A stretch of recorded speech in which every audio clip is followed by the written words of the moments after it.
ಬುದ್ಧಿವಂತರಿದ್ದಾರೆ, ಜನ ಅರ್ಥ ಮಾಡ್ಕೊಳ್ತಾರೆ. ಯಾರಿಂದ ಇವತ್ತು ಇದೆಲ್ಲ ಷಡ್ಯಂತ್ರಗಳೆಲ್ಲ ಬಯಲಾಯಿತು ಅಂತ SITಯಿಂದ ಬಯಲಾಗುತ್ತೆ. SITಯನ್ನು ರಚನೆ ಮಾಡಿದ ಕಾಂಗ್ರೆಸ್. ಏನು ಈ ಷಡ್ಯಂತ್ರಗಳಿತ್ತು ಇದೆಲ್ಲ ಬಯಲಾದರೆ ಕಾಂಗ್ರೆಸ್ ಪಕ್ಷ ನೋಡಿ ಸರಿಯಾಗಿ SIT ರಚನೆ ಮಾಡಿದ್ರು, ಅದರಿಂದ ಇದೆಲ್ಲ ಆಚೆ ಬಂತು, ನ್ಯಾಯ ಸಿಕ್ತು ಅಂತ. ಈ ವಿಚಾರದಲ್ಲಿ ಸರ್ ರಾಜ್ಯ ಸರ್ಕಾರ ಕೂಡ ಸರಿಯಾಗಿ ನಡ್ಕೊಂಡಿಲ್ಲ, ಧರ್ಮಸ್ಥಳಕ್ಕೆ ಈ ಮಟ್ಟಿಗೆ ಕಳಂಕ ಬರೋದಕ್ಕೆ ರಾಜ್ಯ ಸರ್ಕಾರ ನಡೆನೂ ಕೂಡ ಕಾರಣ ಅನ್ನೋದು. ಈಗ ಒಂದು ನಿಮಿಷ, SIT ಮಾಡದೇ ಇದ್ದರೆ ಇದೆಲ್ಲ ಆಚೆ ಬರ್ತಿತ್ತಾ? ನೀವೇ SIT ಮಾಡದೇ ಇದ್ದರೆ ಇದೆಲ್ಲ ಆಚೆ ಬರ್ತಿತ್ತಾ? ಖಂಡಿತ ಬರ್ತಿರ್ಲಿಲ್ಲ. SIT ಮಾಡಿದ್ರಿಂದ ನಿಜಾಂಶ ಎಲ್ಲ ಆಚೆಗೆ ಬರುತ್ತೆ. ಏನು ಯಾರ್ಯಾರ ಮೇಲೆ ಆಪಾದನೆ ಮಾಡ್ತಾ ಇದ್ರಲ್ಲ ಅದೆಲ್ಲ ನಿಂತೋಗುತ್ತೆ. ಸರ್ಕಾರದ ಮೇಲೆ ಒತ್ತಡ ಇಲ್ವಾ ಸರ್? ಈ ಸರ್ಕಾರದ ಮೇಲೆ ಯಾವುದೇ ಒತ್ತಡ ಇಲ್ವಾ ಸರ್?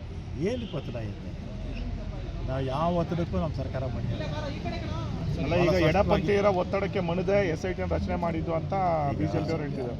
BJP ಅವರು ಹೇಳ್ತಾರಪ್ಪ, BJP ಅವರು ಹುಟ್ಟು ಸುಳ್ಳುಗಾರರು, ಬರೀ ಸುಳ್ಳು ಹೇಳೋದೇ ಅವ್ರ ಕೆಲಸ. ಅವರು ಸುಳ್ಳು ಹೇಳಲಿಲ್ಲ ಅಂದರೆ ತಿಂದ ಅನ್ನ ಜೀರ್ಣನೇ ಆಗಲ್ಲ. ಸುಳ್ಳು ಹೇಳಲಿಲ್ಲ ಅಂದರೆ ರಾತ್ರಿ ದಿನನೇ ಬರಲ್ಲ ಅವ್ರಿಗೆ. ಎಲ್ಲದರಲ್ಲೂ ರಾಜಕಾರಣ ಮಾಡ್ತಾರೆ. ಬೆಳಿಗ್ಗೆ ಎದ್ದರೆ ರಾತ್ರಿವರೆಗೂ ರಾಜಕಾರಣನೇ ಅವ್ರಿಗೆ. ಅವ್ರದ್ದು ಸ್ವಲ್ಪ ಕೆಲಸಗಳು ನೋಡ್ಕೊಂಡು ರಾಜಕಾರಣ ಮಾಡಲಿ. ಅದು ಬಿಟ್ಬಿಟ್ಟು 24 ಗಂಟೆನೂ ರಾಜಕಾರಣ ಮಾಡ್ಕೊಂಡಿದ್ರೆ ಇದೇ ಆಗೋದು. ಸರ್, ಈಗ ಗೌರಿ ಗಣೇಶ ಹಬ್ಬಕ್ಕೆ ಎಲ್ಲರಿಗೂ ಗೌರಿ ಗಣೇಶ ಹಬ್ಬದ ಶುಭಾಶಯಗಳು. KSRTC ಒಂದರಿಂದನೇ 1500 ಬಸ್ ಹಾಕಿದ್ದೀವಿ. ಅದೇ ರೀತಿ ವಾಯುವ್ಯ ಕರ್ನಾಟಕದವರು ಹಾಕ್ತಾರೆ, ಕಲ್ಯಾಣ ಕರ್ನಾಟಕದವರು ಹಾಕ್ತಾರೆ. ಯಾಕೆ ನಾವು ಜಾಸ್ತಿ ಆಗ್ತಾ ಇದ್ದೀವಿ ಅಂದರೆ ಪ್ರೈವೇಟ್ ಆಪ್ರೇಟರ್ಸ್ ಏನು ಮಾಡ್ತಾರೆ, 2 ಪಟ್ಟು 3 ಪಟ್ಟು ಜಾಸ್ತಿ ಮಾಡ್ತಾರೆ. ಅದಕ್ಕೆ ಇತ್ತೀಚೆಗೆ 2 ವರ್ಷದಿಂದ ನಾವೇ ಮ್ಯಾಕ್ಸಿಮಮ್ ಬಸ್ಸಸ್ ನಾವೇ ಹಾಕ್ತೀವಿ. ಬಟ್ ಖಾಸಗಿಯವರು ದುಬಾರಿ ಇದನ್ನ ದರ ವಸೂಲಿ ಮಾಡ್ತಾರಲ್ಲ, ಅದಕ್ಕೆ ಕಡಿವಾಣ ಹಾಕಕ್ಕೆ ಟ್ರಾನ್ಸ್ಪೋರ್ಟ್ ಇಲಾಖೆಯಿಂದ ಏನು ಕ್ರಮ? ಇರ್ತಕ್ಕಂಥ ಕಾನೂನಲ್ಲಿ ಅವಕಾಶ ಇಲ್ಲ. ಯಾಕಂದರೆ ಈ ಆಲ್ ಇಂಡಿಯಾ ಪರ್ಮಿಟು ಕೇಂದ್ರ ಸರ್ಕಾರ ಕೊಟ್ಟಿರ್ತಕ್ಕಂಥದ್ದು, ನಮ್ಮ ವ್ಯಾಪ್ತಿ ಅಲ್ಲ. ಇದು ಆಲ್ ಇಂಡಿಯಾ ಪರ್ಮಿಟ್ ಕೊಡೋದು ನಮ್ಮ ರಾಜ್ಯದ್ದಾದರೆ ನಾವು ನೋಡಿ ನಮ್ಮ ಪ್ರೈವೇಟ್ ಬಸ್ಸಸ್ ನಮ್ಮ ಕರ್ನಾಟಕದಲ್ಲಿ ಇರ್ತಕ್ಕಂಥದ್ದು ದರ ನಿಗದಿ ಮಾಡೋದು ನಾವೇ. ಅವ್ರು ನಮ್ಮ ಕಂಟ್ರೋಲಲ್ಲಿದ್ದಾರೆ.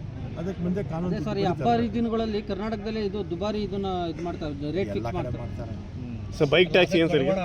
ಸರ್, ಆಮೇಲೆ ಗಣೇಶ ಬೈಕ್ ಟ್ಯಾಕ್ಸಿ ಮಾರ್ಗಸೂಚಿಗಳು ಹೊರಡಿಸಿರ್ತಕ್ಕಂಥದ್ದು ಈಗ ಬಹಳಷ್ಟು ಅಸಮಾಧಾನ ಕಾರಣ ಆಗ್ತಿದೆ ಸರ್. DJ ಬಳಸೋಗಿಲ್ಲ, ಈ ರೀತಿ ಒಂದು